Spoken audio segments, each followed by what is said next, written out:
Shalom et bienvenue à la lecture du chapitre 6 de l'épître de Paul à Timothée. Ce sera le dernier chapitre pour cette première épître. Verset 1. Que tous ceux qui sont sous le joug de la servitude regardent leur maître comme digne de tout honneur, afin que le nom d'Élohim et la doctrine ne soient pas blasphémés. Et que ceux qui ont des fidèles pour maître ne les méprisent pas, sous prétexte qu'ils sont frères, mais qu'ils les servent d'autant mieux que ce sont des fidèles et des bien-aimés qui s'attachent à leur faire du bien. Enseigne ces choses et recommande-les. Petite indication, donc toujours des recommandations de Paul, qui là se trouve donc dans un cas où on parle de servitude quand même. Aujourd'hui, on pourrait peut-être parler de relations chef à employé, mais c'est vrai que le joug de la servitude était sûrement plus douloureux, relation peut-être esclave-maître. En tout cas, on doit le tenir pour nous, si on n'est pas sous l'esclavage, de devoir regarder nos maîtres comme dignes, de devoir les servir, être comme Yeshua nous a appelés. Si nous sommes maîtres, soyons de bons maîtres. Si nous sommes des ouvriers, des serviteurs, alors soyons de bons ouvriers. Montrons toujours un bon témoignage. Verset 3. Si quelqu'un enseigne de fausses doctrines et ne s'attache pas aux saines paroles de notre Seigneur Yeshua Mashiach et à la doctrine qui est selon la piété, il est enflé d'orgueil, il ne sait rien et il a la maladie des questions oiseuses et des disputes de mots, d'où naissent l'envie, les querelles, les calomnies, les mauvais soupçons, les vaines discussions d'hommes corrompus, d'entendement, privés de la vérité et croyant que la piété est une source de gain. Là, changement de sujet, donc on parle des faux docteurs. On se rend compte que Paul ne fait rien d'autre que dire ce que Yeshua a déjà dit. Dans Matthieu 24, nous avons l'exemple de Yeshua qui plusieurs fois va dire « Attention aux faux prophètes, attention aux faux docteurs, attention à la tentation d'écouter des choses agréables. » Ici, ceux-là font en sorte qu'il règne une mauvaise ambiance dans la Keïla, dans l'assemblée. Parce que ces gens qui viennent avec des fausses doctrines, corrompent un petit peu les discussions en amenant des questions oiseuses, des disputes, des envies, des querelles, des calomnies. Il n'est pas interdit de mettre ces personnes dehors. C'est peut-être compliqué et souvent certains disent « mais c'est pas ça l'amour de Dieu ». Non, l'amour de Dieu, c'est de garder la paix au sein d'une assemblée. Si quelques-uns cherchent, à cause de l'orgueil, comme il est dit ici, à créer des disputes, des querelles, alors n'hésitons pas avec des anciens à aller les voir et leur demander de cesser tout cela. Verset 6. C'est en effet une grande source de gain que la piété avec le contentement, car nous n'avons rien à porter dans le monde, et il est évident que nous n'en pouvons rien emporter. Si donc nous avons la nourriture et le vêtement, cela nous suffira. Quelle bénédiction déjà. Combien de personnes dans le monde n'ont pas de nourriture et n'ont pas le vêtement? Sachons dire merci pour peut-être des choses qui nous paraissent simples, mais qui sont l'essentiel dans nos vies. Sachons dire merci pour les petites choses. Nous voulons toujours des grandes démonstrations, des grandes choses dans nos vies. Mais est-ce que nous savons remercier Dieu pour la santé que nous avons, pour le toit au-dessus de nos têtes, pour la nourriture plusieurs fois par jour, pour des vêtements, pour l'eau courante? Est-ce que vous vous rendez compte que dans le monde, très peu ont la possibilité de tourner le robinet et que l'eau coule et qu'elle soit potable? Merci Seigneur pour toutes ces choses.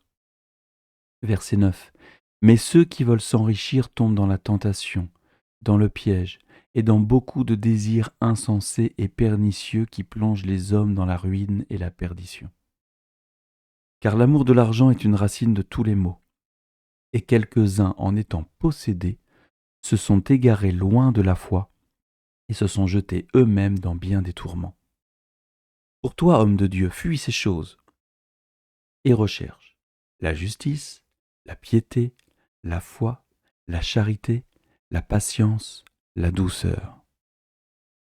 Nous le relisons puisque Paul nous parle.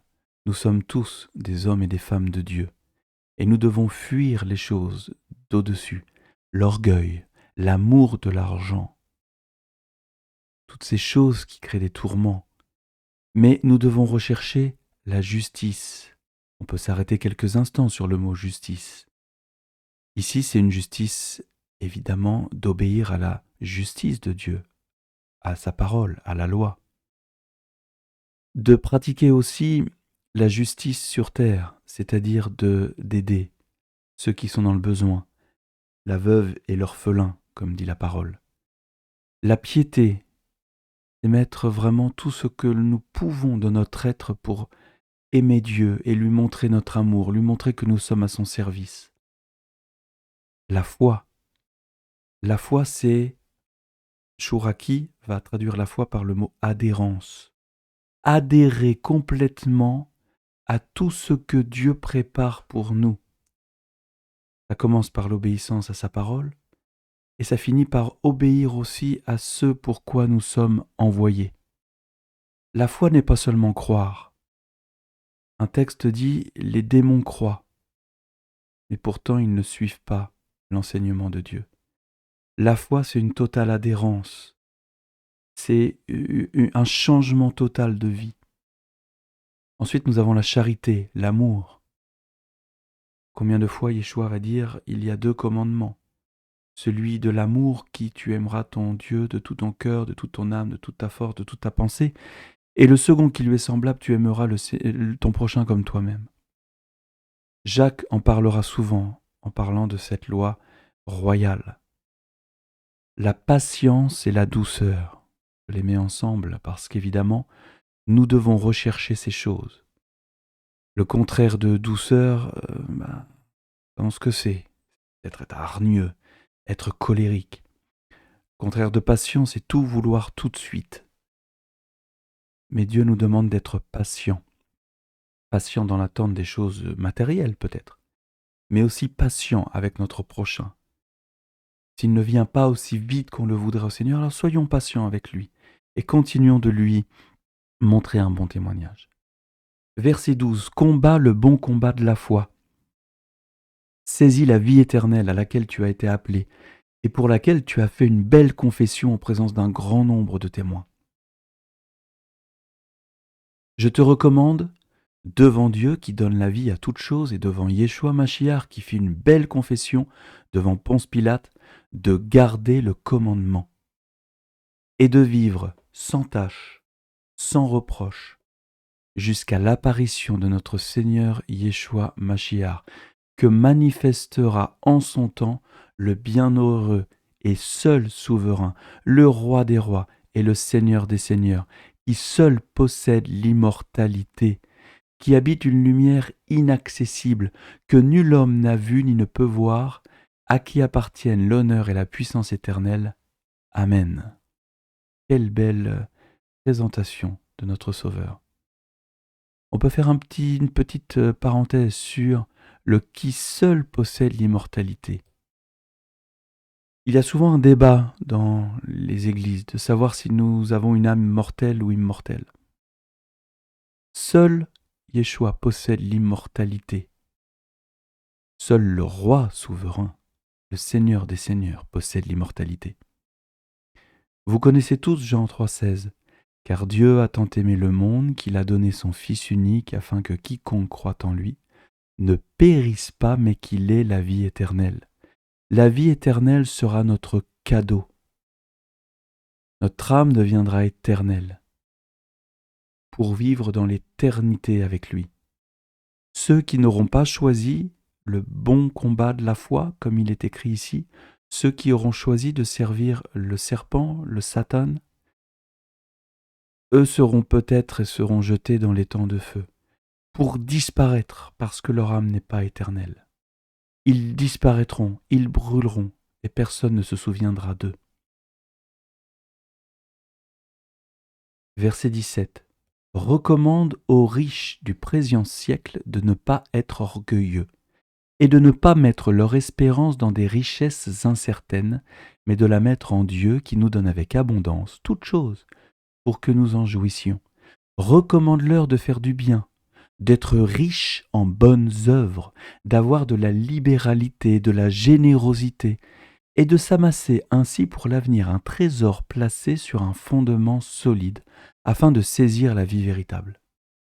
Ô Timothée, garde le dépôt en évitant les discours vains et profanes, et les disputes de la fausse science dont font profession quelques-uns, qui se sont ainsi détournés de la foi. Que la grâce soit avec vous. Est-ce que là, Paul dit qu'il n'est pas bon d'être riche? Non, il n'est pas bon de mettre son espérance dans des richesses. Être riche n'est pas un gage de péché. Être pauvre non plus, ou à l'inverse, être pauvre ne veut pas dire que l'on est plus sain que les autres. Savoir gérer son argent est quelque chose d'important. Mettre sa confiance dans son porte-monnaie ou son compte en banque est une folie. On ne sait pas demain si la monnaie peut disparaître et on peut tout perdre. Est-ce que parce qu'on a tout perdu, on sera dans une détresse spirituelle? Paul nous dit que non. Nous devons mettre notre confiance en Dieu.